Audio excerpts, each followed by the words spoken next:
Assalamualaikum warahmatullahi wabarakatuh. Alhamdulillahirabbil alamin wa bihi nasta'inu ala umuri dunya waddin. Wassalatu wassalamu ala sayyidil mursalin wa imamil muttaqin nabiyyina Muhammadin wa ala alihi wa sahbihi wa man tabi'ahu bi ihsanin ila yaumiddin. Allahumma inna nas'aluka ilman nafi'a wa rizqan thayyiba wa amalan mutaqabbala. Rabbana zidna ilma warzuqna fahma waj'alna minas salihin, amma ba'du. Saudaraku sekalian rahimakumullah, kali ini saya akan membahas tentang peran masjid dalam membangun peradaban Islam. Ini hanya kajian singkat, bukan kajian yang mendalam. Jadi saya akan mengaturnya dalam 4 pokok bahasan. Pertama, saya sampaikan dulu keutamaan masjid. Kemudian yang kedua, posisi masjid di masa Rasulullah. Dan ini bagian yang paling mendalam, karena diharapkan akan menjadi inspirasi untuk bagaimana memaksimalkan fungsi masjid di masa-masa selanjutnya. Lalu masjid setelah masa Rasulullah, singkat saja, karena memang perlu riset yang cukup lama untuk menjelaskan detail sejarah penggunaan masjid di berbagai masa di dunia Islam. Kemudian yang terakhir adalah refleksi singkat juga. Kita mulai dari keutamaan masjid. Masjid memiliki banyak sekali keutamaan. Di antaranya adalah ada hadis yang menegaskan bahwa masjid itu adalah rumah Allah, Baitullah. Misalnya dalam riwayat Ibnu Abi Syaibah di Musannafnya dari Umar, beliau mengatakan, Al-masajidu buyutullah fil ardi wa haqqun 'alal mazuri an yukrima zairahu. Dari Umar, beliau berkata, masjid-masjid adalah rumah-rumah Allah di muka bumi. Sudah pasti yang ditamui akan memuliakan tamunya. Ada juga hadis Nabi yang menegaskan bahwa masjid itu adalah tempat terbaik di bumi. Khairul biqa' fil ardi. Ya. Ani bin Umar anna rajulan sa'ala an-nabiy sallallahu alaihi wasallam ayyul biqa'i khairun wa ayyul biqa'i syarrun. Qala khairul biqa'i al-masajidu wa syarrul biqa'i al-aswaq. Dari Ibnu Umar bahwasanya seorang lelaki bertanya kepada Nabi, bagian bumi sebelah mana yang terbaik dan bagian bumi sebelah mana yang terburuk? Beliau menjawab, sebaik-baik bagian bumi adalah masjid, dan seburuk-buruk bagian bumi adalah pasar. Ada juga dalil yang menunjukkan bahwa tempat yang dibanggakan Allah dan dicintai Allah itu hanyalah masjid saja. Di surah An-Nur Allah berfirman, fi buyutin adzinallahu an turfa'a wa yuzkara fiha ismuhu yusabbihu lahu fiha bil ghuduwi wal asal. Cahaya itu ada di rumah-rumah yang telah Allah perintahkan untuk dimuliakan dan disebut di dalamnya namanya. Di dalamnya senantiasa bertasbih kepadanya pada waktu pagi dan petang. Ada juga hadis riwayat Muslim an Abi Hurairah anna Rasulullah sallallahu alaihi wasallam qala ahabbul biladi ila Allah masajiduha wa abghadul biladi ila Allah aswaquha. Dari Abu Hurairah bahwasanya Rasulullah sallallahu alaihi wasallam bersabda, tempat yang paling Allah cintai adalah masjid, dan tempat yang paling Allah benci adalah pasar. Hasanan, sekarang kita akan membahas posisi masjid di zaman Rasulullah, dan ini adalah bagian yang paling dalam di kajian ini. Kalau kita melihat sejarah bagaimana Rasulullah berdakwah semenjak dari Mekah kemudian berhijrah ke Madinah, kita tahu bahwa setiba Rasulullah di Madinah, maka yang pertama kali beliau lakukan di Madinah itu adalah membangun masjid. Bahkan rumah beliau pun itu dibangun setelah masjidnya berdiri. Jadi bukan membangun rumah beliau dulu, tapi masjidlah yang beliau bangun dulu, baru kemudian beliau melanjutkan dengan membangun rumah-rumah beliau untuk istri-istri beliau. Rasulullah bersama sahabat itu membangun masjid dalam waktu 12 hari, dan Rasulullah ikut bekerja di situ dalam membangun masjid. Sebelum Rasulullah itu membangun rumah, itu beliau untuk sementara tinggal di rumah seorang sahabat yang bernama Abu Ayyub Al-Ansari selama 7 bulan ya. Baru kemudian setelah itu beliau membangun masjid dan membangun rumah-rumah beliau. Ini yang disebutkan oleh Al-Qahtani dalam At-Taratib Al-Idariyah. Beliau mengatakan, "Thumma bana sallallahu alaihi wasallam masakinahu ila janbil masjidi bil labini." Kemudian Rasulullah membangun tempat tinggal beliau di samping Masjid Nabawi dengan memakai batu bata. Jadi ketika disebut Rasulullah membangun rumah beliau di samping masjid, artinya masjidnya ada dulu. Masjidnya itu dibangun lebih dahulu, barulah kemudian dibangun rumah-rumah beliau. Nah, di zaman Nabi, masjid itu memang betul dipakai terutama sekali untuk sholat 5 waktu. Tetapi di zaman Nabi ternyata masjid difungsikan banyak sekali fungsinya, bukan hanya untuk menjalankan sholat wajib 5 waktu. Di antara fungsi masjid yang ada dalam sejarah adalah masjid itu adalah tempat Rasulullah dalam mengajarkan din. Beliau membuat halaqah-halaqah di masjid itu untuk mengajari kaum muslimin wahyu yang diturunkan Allah kepada mereka. Dalam hadits riwayat Al-Bukhari, riwayatnya begini. An Abi Waqid Al-Laythi qala bainama Rasulullah sallallahu alaihi wasallam fil masjid fa aqbala 3 nafarin fa aqbala 2 ila Rasulillah sallallahu alaihi wasallam wa dhahaba wahidun fa amma ahaduhuma fara'a furjatan fa jalasa wa amma al-akharu fa jalasa khalfahum falamma balagha Rasulullah sallallahu alaihi wasallam qala ala ukhbirukum 'anil thalathah amma ahaduhum fa'awa ila Allah fa'awahu Allah wa amma al-akharu fastahyahu Allah minhu wa amma al-akharu fa'a'rada Allahu anhu. Dari Abu Waqid Al-Laythi, ia berkata, ketika Rasulullah sallallahu alaihi wasallam berada di masjid, maka datanglah 3 orang laki-laki. 2 orang masuk ke dalam majelis, seorang lagi pergi. Satu di antara 2 orang ini nampak berbahagia bermajelis bersama Nabi, sedang yang satu lagi duduk di belakang mereka.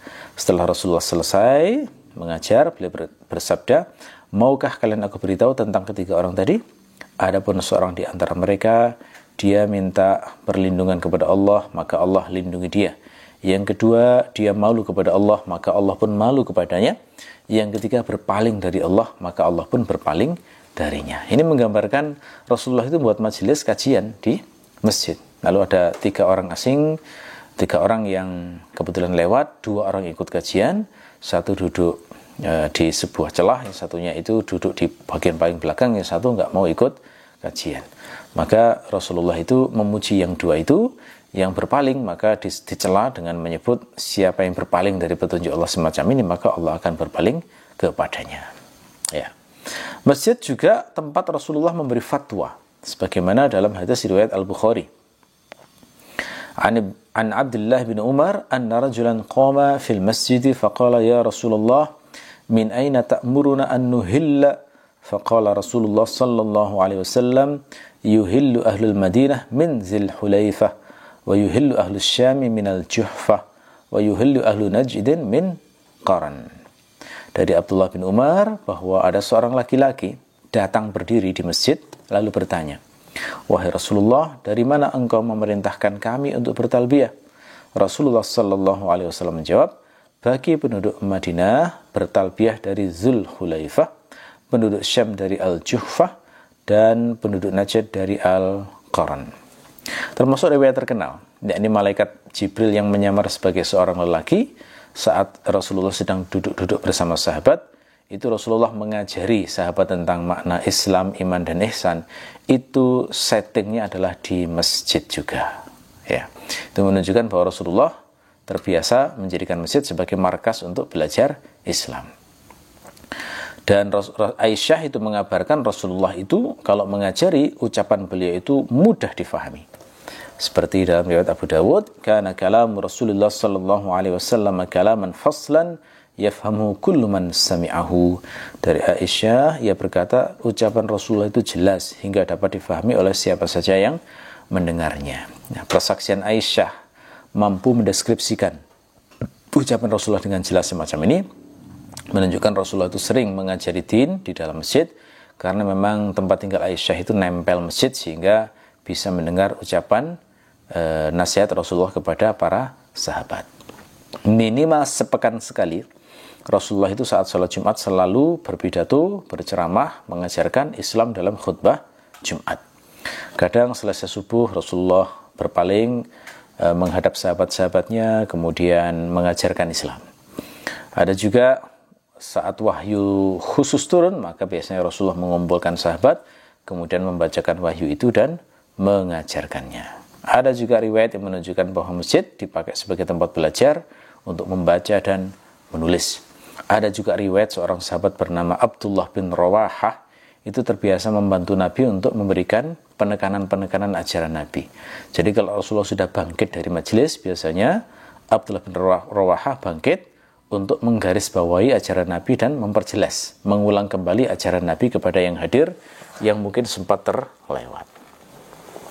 Di masjid di zaman Nabi itu juga menjadi tempat pendidikan kebersihan badan dan kesucian hati. Mengapa? Karena Rasulullah itu memerintahkan kalau masuk masjid untuk ibadah itu harus suci. Wanita haid bahkan dilarang berdiam ke dalam masjid. Ya. Jadi ada ayat Al-Quran surat At-Taubah ayat 108 yang berbunyi fihi rijalun yuhibbuna ay yatatahharu wallahu yuhibbul mutatahhirin. Di dalamnya, maksudnya dalam masjid itu ada orang-orang yang gemar membersihkan diri. Allah menyukai orang-orang yang membersihkan diri. Termasuk juga saya sebut tadi masjid tempat orang menyucikan hati, karena Rasulullah itu mengumpamakan sholat 5 waktu itu seperti mandi 5 kali dalam sehari. Ada riwayat Muslim yang berbunyi An Jabir wa huwa ibnu Abdullah qala Rasulullah sallallahu alaihi wasallam mathalus salawatil khamsi kamathali nahrin jarin ghamrin ala babi ahadikum yaghtasilu minhu kulla yawmin 5 marrat. Qala al-Hasan wa ma yubqi dhalika min ad-daran. Dari Jabir bin Abdullah katanya Rasulullah sallallahu alaihi wasallam bersabda, perumpamaan kelima salat bagaikan sungai yang mengalir deras di pintu salah seorang di antara kalian yang ia pergunakan untuk mandi 5 kali sehari semalam. Abu Sufyan berkata, Al-Hasan mengatakan, mungkinkah ada kotoran yang tersisa? Ya. Di masjid juga tempat pendidikan akhlak. Jadi kalau ada momen-momen yang Rasulullah itu merespon sebuah peristiwa, itu di situ momen kadang-kadang Rasulullah menunjukkan akhlak yang mulia. Misalnya kisah seorang Arab Badui yang kencing di masjid. Ini ada dalam Sahih Al-Bukhari. Qama a'rabi fabala fil masjid fatanawalahu an-nas faqala lahum an-nabiy sallallahu alaihi wasallam da'uhu wa hariqu ala bawlihi sajlan min ma'in aw dhanuban min ma'in fa innama bu'ithtum muyassirin wa lam tub'atsu mu'assirin. Seorang Arab Badui berdiri dan kencing di masjid, lalu orang-orang ingin mengusirnya. Maka Nabi sallallahu alaihi wasallam bersabda pada mereka, biarkanlah dia dan siramilah bekas kencingnya dengan setimba air atau dengan seember air. Sesungguhnya kalian diutus untuk memberi kemudahan dan tidak diutus untuk membuat kesulitan. Jadi padahal dalam momen semacam ini biasanya orang emosi, masjid kok dikencingi, rasanya mau dikeroyok dan dipukul orang itu. Tapi Rasulullah malah memberikan contoh akhlak yang mulia dengan memberikan saran yang sangat bijaksana, disuruh membiarkan menuntaskan kencingnya, lalu disiram air, kemudian menegaskan bahwa seorang da'i itu prinsipnya adalah memudahkan, jangan menyulitkan. Masjid di zaman Nabi itu juga semacam universitas besar, karena darinya itu lahir ulama-ulama dahsyat yang besar yang mencapai level mujtahid mutlak. Misalnya seperti Khulafaur Rasyidin, mulai Abu Bakar, Umar, Utsman dan Ali, termasuk Abu Hurairah, Ibnu Mas'ud, Ibnu Umar dan lain-lain. Masjid di zaman Nabi juga menjadi tempat menerima tamu negara dan urusan politik. Ya. Jadi Rasulullah itu biasanya kalau menerima tamu negara, orang-orang asing itu, beliau menemunya di masjid. Nah, tetapi waktu itu Rasulullah ketika duduk di tengah-tengah sahabatnya itu beliau tidak membedakan diri dengan sahabat-sahabat yang lainnya, sehingga tamu-tamu itu merasa kesulitan saat mencari Rasulullah. Kemudian para sahabat berinisiatif untuk membuat tempat duduk khusus yang lebih tinggi daripada sahabat yang lain, sehingga tamu-tamu yang datang langsung bisa mengidentifikasi mana Rasulullah. Ini diceritakan dalam hadis riwayat Abu Dawud ya. Lafadznya begini. An Abi Dzar wa Abi Hurairah qala kana Rasulullah sallallahu alaihi wasallam yajlisu baina dhahrai ashabihi fayaji'ul gharibu fala yadri ayyuhum huwa hatta yas'al. فطلبنا إلى رسول الله صلى الله عليه وسلم أن نجعل له مجلسا يعرفه الغريب إذا أتاه قال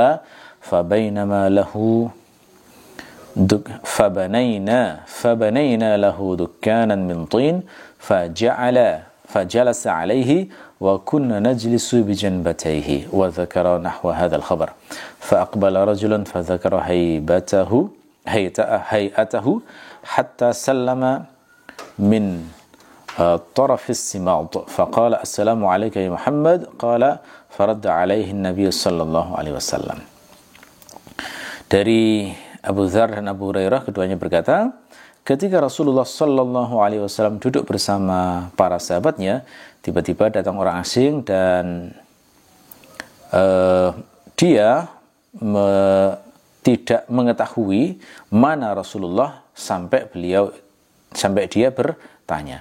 Lalu kami minta izin kepada beliau untuk membuat tempat duduk sehingga orang-orang asing dapat berjumpa dengan beliau, mengenalinya dengan mudah. Kemudian kami membuatkan tempat duduk untuk beliau dari tanah yang agak tinggi dan beliau duduk di atasnya sementara kami duduk di sampingnya.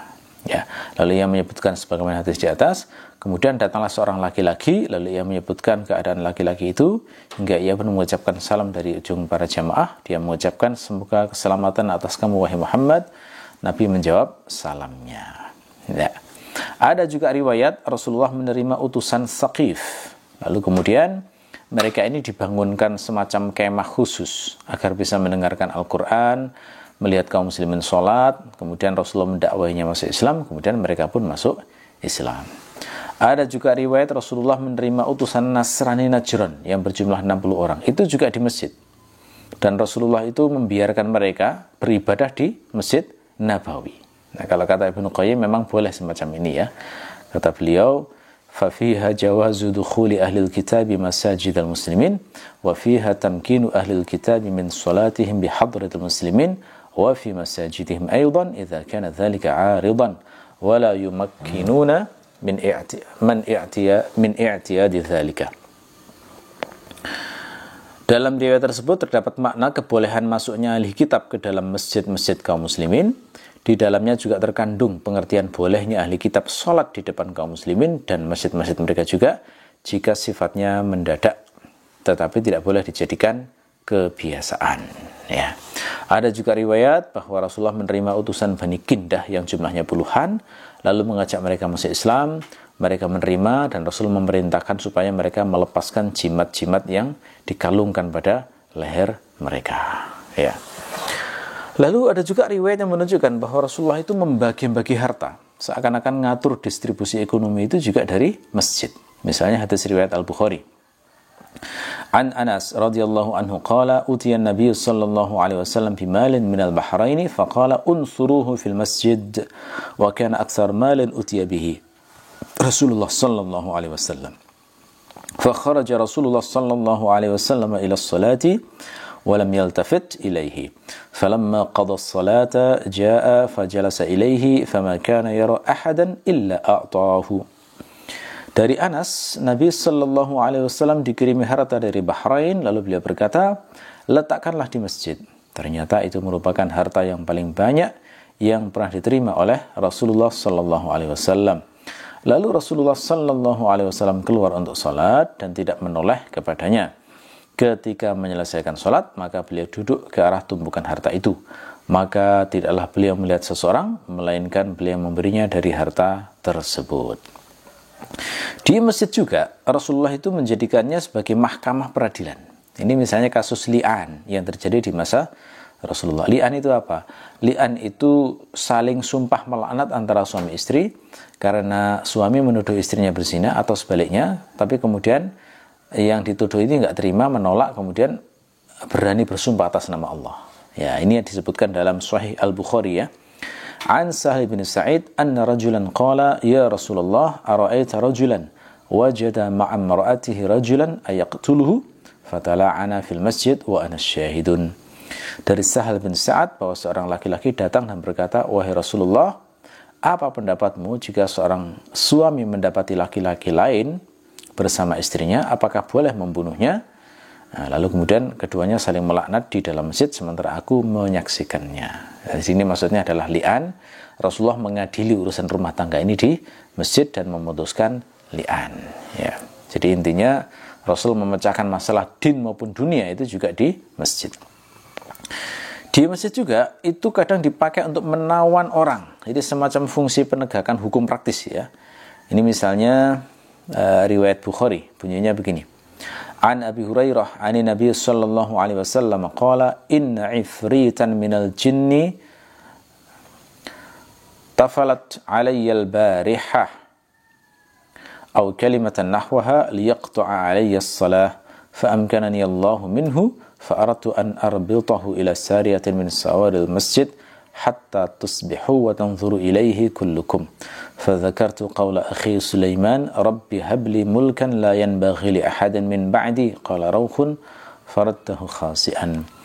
Dari Abu Hurairah dari Nabi, beliau bersabda, sesungguhnya ifrit dari bangsa jin baru saja menggangguku untuk memutus salatku, tapi Allah memenangkan aku di atasnya sehingga aku berkehendak untuk mengikatnya di salah satu tiang masjid sampai waktu subuh sehingga tiap orang dari kalian dapat melihatnya.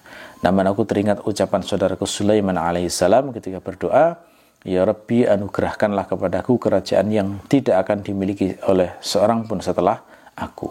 Kemudian beliau mengusirnya dalam keadaan hina. Nah, kisah-kisah penawanan orang itu zaman Nabi itu bukan hanya jin ini ya, tapi juga ada orang musyrik yang ditawan, diikat di tiang masjid. Ada juga kasusnya orang yang diikat karena punya utang dan lain sebagainya. Di masjid juga ternyata pernah dipakai Rasulullah untuk tempat merawat orang terluka, orang sakit. Nah, ini ada dalam Sahih Al-Bukhari. Saya bacakan riwayatnya. An Aisyah qalat, usiba Sa'dun yawm al-Khandaq fil Akhal. Fadaraba an-Nabiy sallallahu alaihi wasallam khaymatan fil masjid liya'udahu min qarib. Falam yaruhum wa fil masjid khaymatun min bani Ghifar. Illa tam yasilu ilayhim. فقالوا يا أهل الخيمة ما هذا الذي يأتينا من قبلكم فإذا سعد يغدو جرحه دما فمات فيها. Dari Aisyah, ia berkata pada hari peperangan Khandaq saat terluka pada bagian lengannya, Nabi kemudian mendirikan tenda untuk menjenguk Sa'ad dari dekat. Sementara di masjid banyak juga tenda milik Bani Ghifar. Kemudian banyak darah yang mengalir ke arah mereka. Maka mereka pun berkata, wahai penghuni tenda, cairan apa yang mengenai kami ini? Ia muncul dari arah kalian. Dan ternyata cairan itu adalah darah Sa'ad yang keluar, sehingga dia pun meninggal dunia. Di masjid juga dibangun tenda-tenda untuk i'tikaf. Riwayat Al-Bukhari menyebut begini. An Aisyah radhiyallahu anha, anna Nabiy sallallahu alaihi wasallam arada an ya'takifa. Falamman sarafa ila al-makan alladhi arada an ya'takifa, إذا أخبية خباء عائشة وخباء حفصة وخباء زينب فقال البر تقولون بهن ثم انصرف فلم يعتكف حتى اعتكف 10 من شوال. Dari Aisyah radhiyallahu anha beliau berkata, Nabi sallallahu alaihi wasallam hendak beriktikaf. Ketika beliau menuju tempat khusus untuk iktikaf beliau melihat ada tenda-tenda, yaitu tendanya Aisyah, Hafsah dan Zainab. Maka beliau berkata, apakah kalian melihat kebaikan ada padanya? Akhirnya beliau pergi dan tidak jadi iktikaf. Kemudian beliau beriktikaf 10 hari pada bulan Syawal. Bahkan ada juga riwayat Rasulullah menggunakan masjid itu tempat untuk istirahat. Jadi kayak kita itu layah-layah gitu ya, istirahat sambil terlentang untuk bersantai-santai. Misalnya hadis riwayat Al-Bukhari dari Ibnu Syihab, dari Abbad bin Tamim, dari pamannya, annahu ra'a Rasulullah sallallahu alaihi wasallam mustalqiyan fil masjid wadi'an ihda rijlaihi 'ala al-ukhra. Wa an ibn Shihab an Sa'id bin al-Musayyab qala kana Umar wa Uthman yaf'alani dzalika. Beliau melihat Rasulullah sallallahu alaihi wasallam berbaring di dalam masjid dengan meletakkan satu kakinya di atas kaki yang lain. Jadi menumpangkan kaki satu di atas yang lain. Ini yang dilakukan Rasulullah sambil istirahat ya. Dan dari Ibnu Syihab dari Sa'ad bin Al-Musayyab, ia berkata Umar dan Uthman juga melakukan hal serupa. Jadi nggak masalah itu bertelentang di masjid sambil santai-santai seperti itu. Ada juga riwayat Ali saat ada masalah rumah tangga dengan Fatimah, beliau itu mencari ketenangan tidurnya di masjid. Nah, misalnya riwayatnya begini. Riwayat Al-Bukhari. An Sahal ibn Sa'ad qala jaa Rasulullah sallallahu alaihi wasallam baita Fatimah falam yajid Aliyan fil baiti faqala aina ibnu ammiki qalat kana baini wa bainahu syai'un faghadabani fakharaja falam yaqul 'indi faqala Rasulullah sallallahu alaihi wasallam li insanin unzur aina huwa fajaa faqala ya Rasulullah huwa fil masjid raqidun fajaa Rasulullah sallallahu alaihi wasallam wa huwa muttaji'un qad saqata rida'uhu an shiqqihi wa asabahu turabun faja'ala Rasulullah sallallahu alaihi wasallam yamsahuhu anhu wa yaqulu qum aba turab. Dari Sahal bin Sa'ad, ia berkata Rasulullah sallallahu alaihi wasallam datang ke rumah Fatimah namun Ali tidak ada di rumah. Lalu beliau bertanya, "Kemana putra pamanmu?" Fatimah menjawab, "Antara aku dan dia terjadi sesuatu hingga dia marah kepadaku, lalu dia pergi dan tidak tidur siang di rumah." Maka Rasulullah sallallahu alaihi wasallam berkata kepada seseorang, "Carilah di mana dia." Kemudian orang itu kembali dan berkata, "Wahai Rasulullah, dia ada di masjid sedang tidur." Maka Rasulullah sallallahu alaihi wasallam mendatanginya. Ketika itu Ali sedang berbaring sementara kain selendangnya jatuh di sisinya hingga ia tertutupi debu. Maka Rasulullah sallallahu alaihi wasallam membersihkannya seraya berkata, "Bangunlah Abu Turab, bangunlah Abu Turab." Ada juga riwayat bahwa Abdullah bin Umar itu biasa tidur di masjid juga saat masih bujangan. Ya, dalam hadis riwayat Al-Bukhari, "Annahu kana yanamu huwa syabun a'zab la ahla lahu fi masjidin Nabi sallallahu alaihi wasallam." Abdullah berkata bahwa ia pernah terbiasa tidur di masjid Nabi sallallahu alaihi wasallam saat dia masih muda lajang dan belum punya keluarga atau belum punya istri. Ya. Rasulullah juga membicarakan akad-akad, menyelesaikan akad-akad itu juga di masjid. Jadi seakan-akan ngomong dunia bisnis di dalam masjid juga. Ya. Misalnya riwayat Al-Bukhari. An Aisyah qalat atatha Barirah tas'aluha fi kitabatiha faqalat in syi'ti a'taitu ahlaki fayakunul wala'u li wa qala ahluha in syi'ti a'taitiha ma baqiya wa qala Sufyan marratan in syi'ti a'taqtiha wa yakunul wala'u lana falamma jaa Rasulullah sallallahu alaihi wasallam dzakartuhu dzalika faqala Nabi sallallahu alaihi wasallam ibta'iha fa'atiqiha fa innal wala liman a'taqa thumma qala Rasulullah sallallahu alaihi wasallam 'ala al-minbar wa qala Sufyan marratan fa sa'ida Rasulullah sallallahu alaihi wasallam 'ala al-minbar faqala ma balu aqwamin yashtarituna ash-shurutan laysa fi kitabillahi man ishtarata syartan laysa fi kitabillahi falaysa lahu wa in ishtarata 100 marrah. Dari Aisyah beliau berkata, Barirah datang kepadanya dan meminta tolong dalam masalah pembebasan dirinya sebagai budak. Aisyah lalu berkata, "Kalau kamu mau, aku berikan tebusan kepada tuanmu dan walaknya milikku." Tuannya berkata, "Kalau mau, engkau bisa berikan sisanya harga budak itu." Sekali waktu Sufyan menyebutkan, "Kalau kamu mau, bebaskan dia dan walak itu milik kami." Ketika Rasulullah sallallahu alaihi wasallam datang, Aisyah menceritakan hal itu kepada beliau. Maka Nabi sallallahu alaihi wasallam pun bersabda, "Beli dan merdekakanlah, sesungguhnya walak itu milik orang yang memerdekakannya." Kemudian Rasulullah berdiri di dekat mimbar. Sekali waktu Sufyan menyebutkan, Rasulullah naik mimbar kemudian bersabda, "Kenapa suatu kaum membuat persyaratan dengan syarat-syarat yang tidak ada pada kitabullah? Barang siapa membuat syarat yang tidak ada pada kitabullah, maka tidak berlaku, sekalipun dia membuat persyaratan 100 kali." Ada juga riwayat bahwa sahabat itu kadang menagih utang itu di masjid. Ya, misalnya riwayat Al-Bukhari. An Ka'ab annahu taqada ibn Abi Hadrad dainan kana lahu alayhi fil masjid. فارتفعت أصواتهما حتى سمعها رسول الله صلى الله عليه وسلم وهو في بيته فخرج إليهما حتى كشف سجف حجرته فنادى يا كعب قال لبيك يا رسول الله قال ضع من دينك هذا وأومأ إليه أي الشطر قال لقد فعلت يا رسول الله صلى الله عليه وسلم قال قم فاقضه. Dari Ka'ab bahwa ia pernah menagih utang kepada Ibnu Abi Hadrad di dalam masjid hingga suara keduanya meninggi yang akhirnya didengar oleh Rasulullah sallallahu alaihi wasallam yang berada di rumah. Kemudian beliau keluar menemui keduanya sambil menyingkap kain gorden kamarnya. Beliau bersabda, "Wahai Ka'ab," Ka'ab bin Malik menjawab, "Wahai Rasulullah, aku penuhi panggilanmu." Beliau bersabda, "Putihkan hutangmu ini sebagian." Lalu kemudian beliau memberi isyarat untuk membebaskan setengahnya. Ka'ab bin Malik menjawab, "Sudah aku lakukan wahai Rasulullah." Lalu kemudian beliau bersabda kepada Ibnu Abi Hadrad, "Sekarang bayarlah." Ada juga riwayat bahwa hewan itu kadang dimasukkan ke masjid karena ada uzur sakit ketika hewan tersebut memang dijadikan sebagai kendaraan. Misalnya hadis riwayat Al-Bukhari, an Ummi Salamah qalat syakautu ila Rasulullah sallallahu alaihi wasallam anni ashtaki qala tufi min wara'in nas wa anti rakibah. Fatuftu wa Rasulullah sallallahu alaihi wasallam yusalli ila janbil bait yaqra'u bit-tur wa kitabi mastur. Dari Ummu Salamah ia berkata, aku mengadu kepada Rasulullah sallallahu alaihi wasallam bahwa aku mengalami rasa sakit. Kemudian Rasulullah bersabda, tawaflah di belakang orang dengan berkendaraan.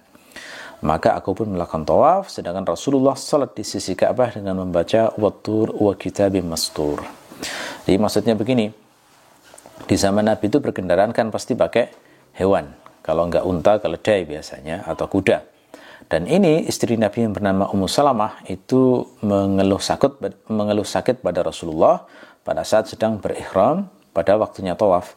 Akhirnya Rasulullah memerintahkan tawaf sambil berkendaraan. Artinya berarti memasukkan hewan ke dalam masjid, yakni Masjidil Haram. Karena definisi Masjidil Haram itu adalah pokoknya area di sekeliling Ka'bah itu yang dibatasi oleh dinding tertentu. Nah, sehingga ini menjadi dalil bahwa dalam kondisi tertentu masjid itu sahabat memasukkan hewan dalam masjid itu bukan sesuatu yang salah. Ada juga riwayat bahwa Rasulullah itu mengizinkan seorang musyrik itu dimasukkan ke dalam masjid. Misalnya hadis riwayat Al-Bukhari. Abu Hurairah berkata, "Ba'atha Rasulullah sallallahu alaihi wasallam khailan qibala Najdin, faja'at birajulin min Bani Hanifah yuqalu lahu Thumamah ibnu Uthal, farabatuhu bisariyatin min sawaril masjid." Abu Hurairah berkata, Nabi sallallahu alaihi wasallam pernah mengirim pasukan berkuda mendatangi Najd. Pasukan itu lalu kembali dengan membawa seorang laki-laki dari Bani Hanifah yang bernama Thumamah bin Uthal.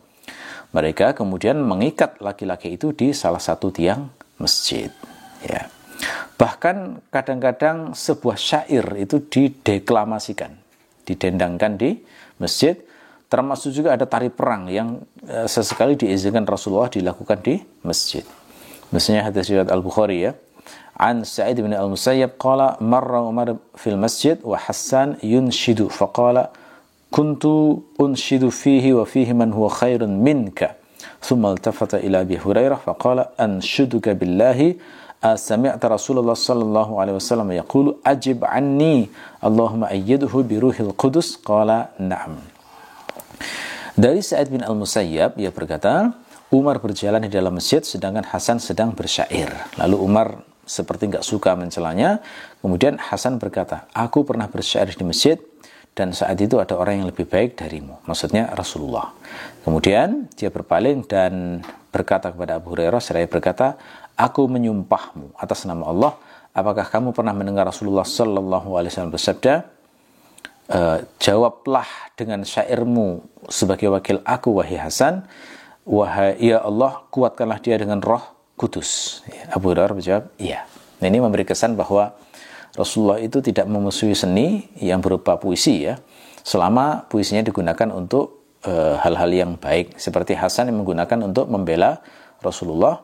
Bahkan Rasulullah kemudian mendoakan Hasan ini supaya dibantu dengan Roh Kudus dalam memproduksi puisi yang membela Nabi, ya. Ada juga riwayat Aisyah menonton tari perang orang-orang Habasyah. Ini dalam Sahih Bukhari juga. Aisyah berkata, "Laqad ra'aitu Rasulullah sallallahu alaihi wasallam yawman 'ala babi hujrati wal Habasyah yal'abuna fil masjid wa Rasulullah sallallahu alaihi wasallam yasturuni biridaihi anzuru ila la'ibihim." Pada suatu hari aku pernah melihat Rasulullah sallallahu alaihi wasallam berdiri di pintu rumahku sedangkan orang-orang Habasyah sedang bermain di dalam masjid, maksudnya melakukan tari perang. Rasulullah menutupiku dengan kain selendangnya saat aku menyaksikan permainan mereka. Ya. Riwayat ini juga menunjukkan bahwa Rasulullah itu menggunakan masjid sebagai titik awal pemberangkatan pasukan jihad. Artinya urusan militer juga dikendalikan di dalam masjid. Rasulullah juga menjadikan masjid sebagai tempat penampungan orang-orang miskin di Sufah. Ya. Ini urusan sosial berarti. Termasuk juga tempat diskusi sahabat, urusan din maupun urusan dunia. Ini ada riwayat bahwa sahabat itu ngobrol setelah subuh di masjid untuk membicarakan berbagai hal. Jadi ringkasnya, Rasulullah itu menjadikan masjid bukan hanya tempat sholat saja, tapi juga tempat mengajarkan wahyu, mendidik aspek spiritual, mendidik akhlak sahabat, bermusyawarah, mengadili, berkomunikasi dengan umat, dan lain sebagainya. Jadi masjid itu memang komplit di zaman Nabi itu. Tempat pembinaan spiritual iya, tempat pengobatan orang terluka iya, bahkan mengobati orang yang mentalnya terluka iya, tempat mencari ketenangan, tempat orang merefleksi diri, tempat orang bermuhasabah, tempat orang mengoreksi kesalahan, tempat orang membangun tekad supaya menjadi lebih baik. Dan di masjid itu juga waktu itu adalah tempat pendidikan egaliter, karena di zaman itu tidak ada perbedaan antara pejabat dan rakyat biasa. Enggak ada perbedaan antara kaya dan miskin, budak dan tuan, ulama dan awam. Semuanya sama di sisi Allah. Tidak ada yang membedakan kecuali takwa di sisi Allah saja. Bukan klasifikasi sosial yang dibuat oleh manusia.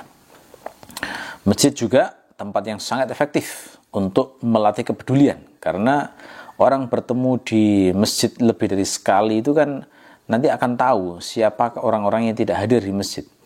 Apakah dia nggak hadir karena sakitkah, susahkah, bisniskah, dan sebagainya. Ada juga riwayat di masa lalu di mana kalau ada orang yang nggak hadir di masjid 3 hari, maka akan dicari, dikunjungi, karena khawatirnya sakit tidak diketahui. Di masjid orang-orang bertemu, senyum, berjabat tangan, mengucapkan salam, berpelukan. Ini secara nggak langsung akan menghilangkan kebencian. Jadi kalau gambarannya seperti ini bisa kita pahami, masjid di zaman Nabi itu seakan-akan sebuah lembaga negara juga. Atau kalau lebih kecil zaman sekarang kita nyebutnya semacam yayasan, organisasi, departemen, panitia, atau semisal dengan itu. Jadi masjid adalah pusat pendidikan umat dan juga pusat pengaturan manajemen serta politik umat. Ya, di masjid Nabi itulah ya berawal dari situ terbentuklah umat yang agung, umat Islam yang siap menjadi benih peradaban dan selanjutnya siap untuk mengajari Persia, Romawi, dan seluruh Eropa di masa-masa selanjutnya. Nah, kita sekarang lanjut ke masa berikutnya, ya, ini bagaimana masa masjid setelah masa Rasulullah. Ini pembahasan yang panjang sekali, tapi ringkasnya memang dilanjutkan ini tradisi semacam ini. Jadi di masa-masa selanjutnya itu masjid itu menjadi pusat pendidikan. Masjid-masjid di Baghdad, di Kairouan, Cordova, Damaskus, Mosul, dan sebagainya, itu menjadi pusat kebangkitan peradaban. Karena zaman dulu kan belum ada universitas, belum berkembang maksudnya. Sekolah-sekolah, pondok seperti zaman sekarang belum berkembang. Jadi masjidlah yang akhirnya menjadi pusat dari pendidikan dan pembinaan masyarakat. Ini seperti yang ditulis oleh Dr. Abdurrahman As-Sayyid dalam kitabnya Madrasatul Basrah An-Nahwiyah. Beliau mengatakan, lam takun hunaka bi tabi'atil hali madaris munazzamah aw ma'ahid muhayya'ah yaltaqi fiha al-muallimuna wal muta'allimuna 'ala an-nahwi alladhi نراه في عصرنا الحاضر وإنما كانت الدراسة ملائمة لهذه الحقبة من تاريخ البشرية متمشية مع حاجات الناس في ذلك العصر المتقدم فكان من جملة ما يسعى إليه الدارسون لأخذ العلم والأدب واللغة المساجد فكانت حلقات الدراسة تعقد فيها. Di zaman itu, karena kondisi zaman, masih belum ada sekolah-sekolah teratur atau lembaga-lembaga yang menjadi tempat pertemuan pendidik dan pengajar sebagaimana yang kita lihat di zaman sekarang. Aktivitas studi yang ada itu menyesuaikan dengan zaman sejarah kemanusiaan waktu itu, yakni yang sesuai dengan kebutuhan manusia di zaman yang lalu. Karena itulah di antara wasilah yang dipakai para pelajar untuk mengambil ilmu, adab, dan bahasa adalah masjid-masjid. Dengan begitu terwujudlah kelompok-kelompok belajar yang diselenggarakan di sana. Ya, jadi masjid itu tidak difungsikan seperti gereja atau biara, tapi untuk membina umat juga, membina peradaban. Nah, sekarang kita masuk bagian terakhir, refleksi ya. Di zaman sekarang kita kalau melihat kondisi masjid memang masih jauh dibandingkan dengan fungsi masjid di masa Rasulullah. Masjid-masjid sekarang itu sepi. Yang ngisi kebanyakan orang-orang tua yang sudah dekat dengan ajal. Yang lebih ramai itu kafe, mall, ya, tempat-tempat bersenang-senang gitu. Sementara kalau zaman dulu yang ramai itu adalah masjid. Yang termasuk menyedihkan adalah beberapa masjid itu malah dikunci itu ya. Jadi mestinya masjid itu dipakai untuk sholat, untuk tempat diskusi, untuk tempat yang menjadi pembinaan, itu malah dikunci. Itu sangat menyulitkan umat penggunaannya. Ya, dan sampai ada kesan, ada istilah masjid yang tidak ramah terhadap pengunjung gitu ya. Orang layah-layah diusir, padahal hadis Nabi sudah menegaskan Rasulullah membiarkan itu selama tidak ada masalah, ya tidak mengganggu orang ibadah. Saya kira yang semacam itu tidak masalah. Yang termasuk menyedihkan juga itu kas masjid di beberapa itu menumpuk malah. Jadi seakan-akan takmir itu ada kebanggaan ketika menyebut saldo masjid yang besar. Padahal seharusnya uang itu kan digunakan sebaik-baiknya untuk kesejahteraan masjid, kesejahteraan umat, penggunaan yang terbaik itu. Jadi ringkasnya masih banyak PR ya yang harus dipikirkan untuk memaksimalkan masjid-masjid di kalangan kaum muslimin supaya menjadi pusat tumbuhnya benih peradaban bagi umat Islam di masa yang akan datang. Mudah-mudahan bermanfaat. Wassalamualaikum warahmatullahi wabarakatuh.